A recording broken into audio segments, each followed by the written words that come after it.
బాబాయ్ నమస్తే, ఏం చేస్తుంటారు? నమస్తే అండి. ఏం లేదు, వ్యవసాయం మేము చేసేది. రైతుల్ని మోసం చేస్తున్న చంద్రబాబు నాయుడు, ఇది జగన్మోహన్ రెడ్డి పదే పదే చెప్తున్న మాట, నిజమే అంటారా? రైతులను మోసం చేస్తే ఆయన ఈ రైతులకి ఇన్ని ఉత్పత్తులు, కొత్త కొత్త మిషనరీలు, సబ్సిడీల మీద మరి ఇంజన్లు అన్నీ ఇస్తున్నారు. మోసం చేస్తే అవన్నీ ఎట్టిస్తారు?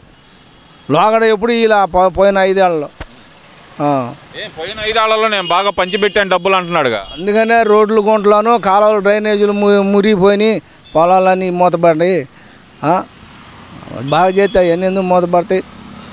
అది మరి ఎందుకని ఆయన ఈ ప్రచారం చేస్తుంది? ఇప్పుడు ఈ తుఫాన్ వచ్చింది, ఈ తుఫాన్ అయితే కనుక చంద్రబాబు నాయుడు ఏసీ రూమ్లో కూర్చొని ఏదో నలుగురితో మాట్లాడుతున్నాడు తప్పితే జనాల్లోకి రావట్లేదు చంద్రబాబు నాయుడు అనేది నేను మళ్ళీ ఒక ప్రచారం మొదలుపెట్టారు, నిజమే అంటారా?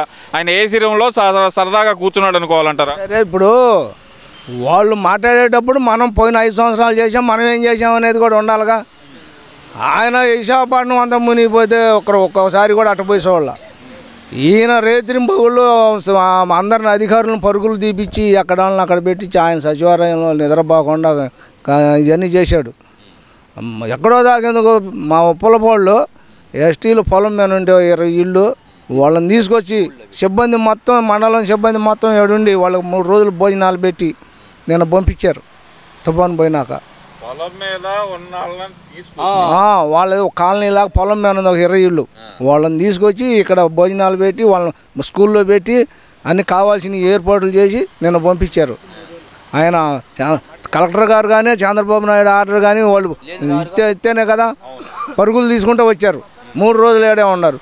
ఆడ ఒక వాగు ఉంది మా ఊరి చివర, వాగు కాపలా ఉన్నారు. 3 రోజులు వాగులో పడి సస్తారని, వాగు వస్తే పోకుండా రాత్రింబగుళ్ళు అంత బందోబస్తుగా చేపించాడు ఆయన. ఇంకా ఆయన తప్పిదమే ఆడ, ఆయన చెయ్యింది ఆడ. ఏసీ గదిలో కూర్చొని రివ్యూల పేరుతోటి కాలయాపన చేశాడు తప్పితే ప్రజలకు ఆదుకుంది ఏంది అంటున్నారు కదా. మరి ఏసీ గదిలో కానీ కూర్చొని చేస్తే మొన్న చూశారుగా ఎన్ని వేల కోట్లు పెట్టుబడులు వచ్చినాయో. ఆడ పోకుండా ఆ పెట్టుబడులు తేకుండా ఏసీ గదుల్లో కూర్చుంటే ఎట్ట వస్తాయి? ఇదేం తాడేపల్లి పాలేసులాగా లోన కూర్చొని నవ్వుకోవటమా? తిరుగుతున్నాడు, దేశాలు తిరుగుతున్నాడు, ఏం దేవాలో ఇది ఎత్తున్నాడు. జలసాల కోసం తిరిగితే మరి పెట్టుబడులు ఎట్ట వస్తున్నాయి? కనపడుతున్నాయిగా. పేరుకే తప్పితే ఉపయోగం మాలిని ఏమున్నాయి అంటున్నారు కదా. ఇప్పుడు శంకుస్థాపనలు చేసినవి వాళ్ళు వచ్చినాయి అన్నీ ఉన్నాయిగా కంపెనీలు. అచ్చంగా ఈయన చేసినవి ఏం కాదుగా, పేకు కాదుగా. ఆయన మళ్ళీ విశాఖపట్నంలో ఎవరినో తీసుకొచ్చి పేకు మీటింగ్ పెట్టి కంపెనీల వాళ్ళు వచ్చారని చెబితే లాస్ట్ బయటపడా. అట్ట కాదు, ఇది కనపడుతుంది అంజలందరికీ. సరే బాబు, ఇంత చెప్తున్నారు కదా, అసలు ఈ తుఫాను ప్రభావం వల్ల ప్రజలందరూ ఇబ్బంది పడుతుంటే చంద్రబాబు నాయుడికి చీమ కుట్టినట్టు లేదు, పవన్ కళ్యాణ్కి చీమ కుట్టినట్టు లేదు, నారా లోకేష్ గారు అయితే కనుక సరదాగా కంప్యూటర్ల ముందర కూర్చున్నారు అంటున్నారు కదా. మరి అదేలే, పోయినసారి వాళ్ళు కూర్చున్నారుగా, వీళ్ళు కూడా కూర్చున్నారని వాళ్ళు ప్రచారం చేస్తే జనానికి ఇది ఓటు రాజకీయం అండి. ఏమీ లేదు వాళ్ళకి, ఏమీ లేదు, ఏం దొరకలా వాళ్ళకి. ఇది ఒకటి భుజాన్ని వేసుకున్నారు, ఏం చేయలేదు అని. ఇప్పుడు మేము ఉన్నాం, వాళ్ళు 140 మంది అయితే 60 మంది అధికారులు తిరిగారు, కనపడుతుందిగా మా ఊర్లో. ఇంకా అన్ని ఊళ్ళు ఇంతేగా, అన్ని మండలాల్లో ప్రతి కలెక్టరు, ప్రతి తహసీల్దారు ఎంబడపడ్డారు. ప్రాంతాల్లో జనాలు ఉన్నాయిలా. వాళ్ళు టీవీలో చదివిన చూసాం, ఇక్కడ ప్రత్యక్షంగా మేము చూసాం. ఇంకా అంతకన్నా ఏం కావాలి? 40 మంది ఇక్కడే స్కూల్లో, మేము కూడా లోన పోయాం. ఉండండి, తినండి, 4 రోజులు ఉండండి అని చెప్పాం. వాళ్ళు అధికారులు వీళ్ళకన్నా ఎక్కువ మంది తిరుగుతున్నారు. అది అంటే ఇక్కడ ప్రధానంగా చూసుకుంటే ఏంటంటే వాళ్ళు మరి ఎందుకని ఇలాంటి దుష్ప్రచారం చేసి వరదల్లో కూడా బురద రాజకీయం ఎందుకు చేయాలనుకుంటున్నారు? ఈ ప్రభుత్వాన్ని ఈ పదే మాట్లాడితే జనానికి ఎక్కిద్ది, ఇది చేయాలని, బురద చల్లాలని ప్రభుత్వం మీద. అంత తప్పితే ప్రతి ఒక్కటి సాక్షి పేపర్లో చూడండి, మొత్తం వ్యతిరేకంగా రాయటం. ఒక్కడైనా మంచి చేశారని రాయరు. ఈ కథం పేపర్లో కనపడుతుందిగా. అది అంటే ఇక్కడ ఇంకో విషయం కూడా తీసుకుంటే కనుక, ఇందాక మీరు అన్నారు పెట్టుబడులు వస్తున్నాయని. ఈ పెట్టుబడులన్నీ కాగితాలకే పరిమితం, గ్రౌండ్ అయ్యేది ఎప్పుడు, 20 లక్షల ఉద్యోగాలు వచ్చేది ఎప్పుడు, అసలుకి ఇప్పుడున్న ఏదైతే చంద్రబాబు నాయుడు గారు చెప్పినట్టు 20 లక్షల ఉద్యోగాలు ఇచ్చేది ఎప్పుడు అంటున్నారు కదా. మరి 20 లక్షల ఉద్యోగాలు ఇచ్చానంటే ఆయన ఏదో పనికిరానాలను వాలంటీర్లు పెట్టి 4 లక్షలు ఇచ్చాడు అలా అట్టేం చేయడు ఈయన. కంపెనీలు వస్తేనే కంపెనీల్లో పెడతాడు, గవర్నమెంట్ వస్తాడు, అన్నీ కలిపే ఇస్తాడు. అంటే అర్జెంటుగా ఈ పూట అయ్యాయి కాదు కదా, ఇది నిదానంగా వస్తాయి. కంపెనీలు మాత్రం పక్కా వస్తున్నాయి. వచ్చినాడు నెలకొట్టారు వీళ్ళు, మన కంటికి కనపడుతున్నాయిగా. కియా కంపెనీ అని విశాఖపట్నంలో ఏదో కంపెనీ, మరి ఆయన ఎంపీ ఉన్నాడు చూడు, అమర్ రాజా బ్యాటరీ, ఇవన్నీ వెళ్ళిపోయినాయిగా, మరి కంటికి కనపడుతున్నాయిగా. మరి వీళ్ళు అందరిని బతిలాడు మళ్ళీ తీసుకొచ్చుకుంటున్నాడు.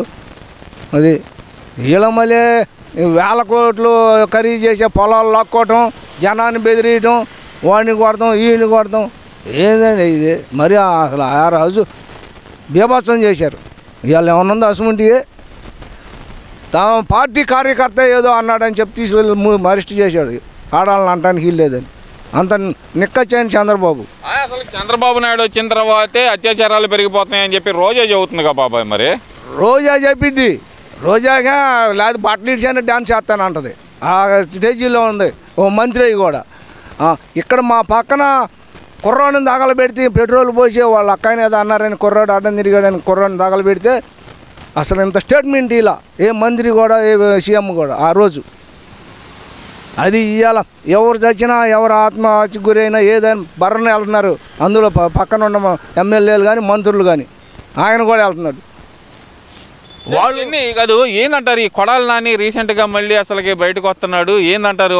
రాజకీయాల్లో పునరాగమనం అనుకోవాలంటారా? పునరాగమనం ఏం లేదు, వీళ్ళు ఏం చేయలేరులే ఈ ప్రభుత్వం అని చెప్పేసి ఒక ఇదిగా ఉన్నారు.